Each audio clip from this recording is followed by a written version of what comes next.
Nous, notables actifs de la province de la Chopo, à l'occasion du 66e anniversaire de l'indépendance de notre pays, nous, comme peuple, choisissons la dignité, la liberté et le droit de bâtir notre propre destin.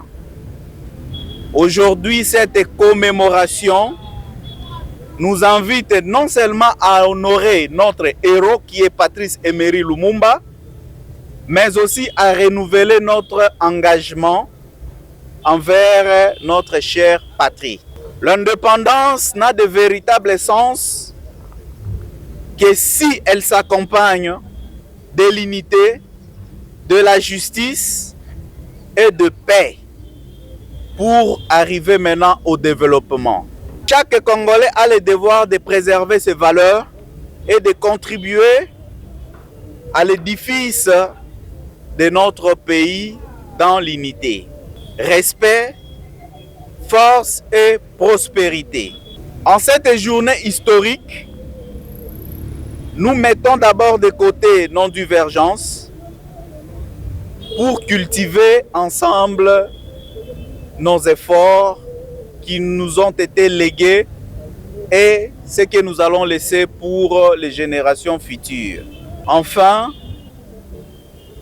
de ramener une stabilité, un rayonnement et mettre aussi en exergue la fraternité de notre pays.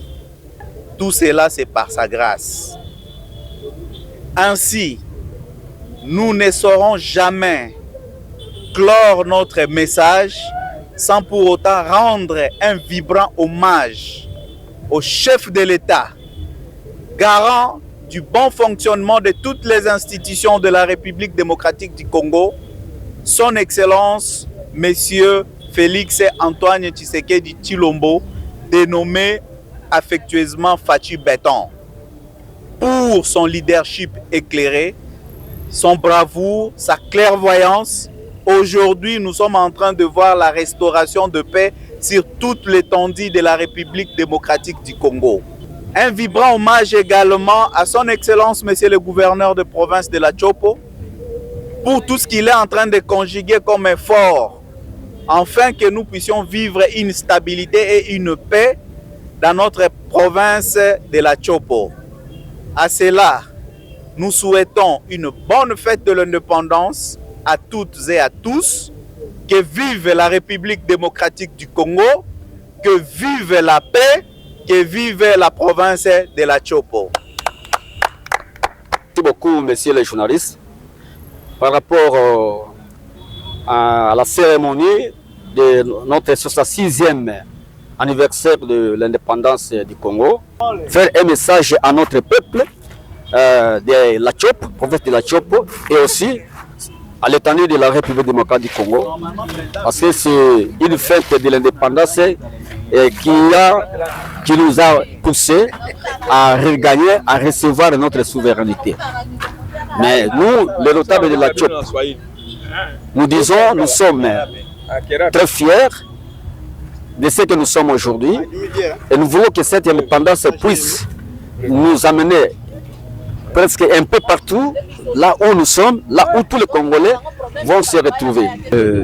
Mon impression est que depuis la section de notre pays à l'indépendance, d'abord nous devons nous poser cette question.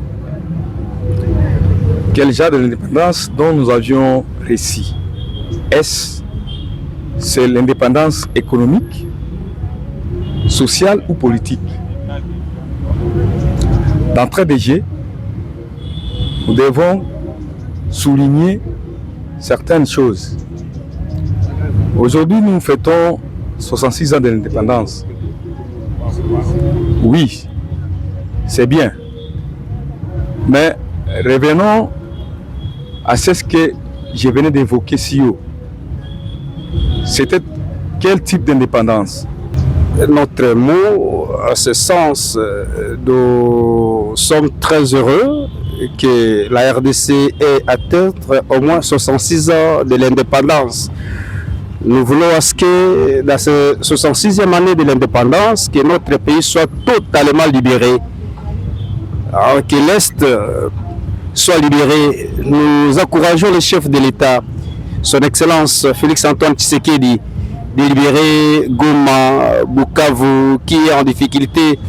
Nous voulons que nos frères, nos sœurs qui sont là, fêtent également avec nous ce 66e anniversaire. Nous vivons maintenant sans complaisance parce que nous sommes en train de sentir un vent, nous sommes en train de vivre une vague du développement dans notre pays. Donc, c'est question maintenant de se révolutionner, de stimuler notre mental pour que nous puissions aller de l'avant. Car dans la vie, chaque peuple a son histoire. Un peuple sans histoire, c'est un peuple qui n'a jamais vécu dans ce monde.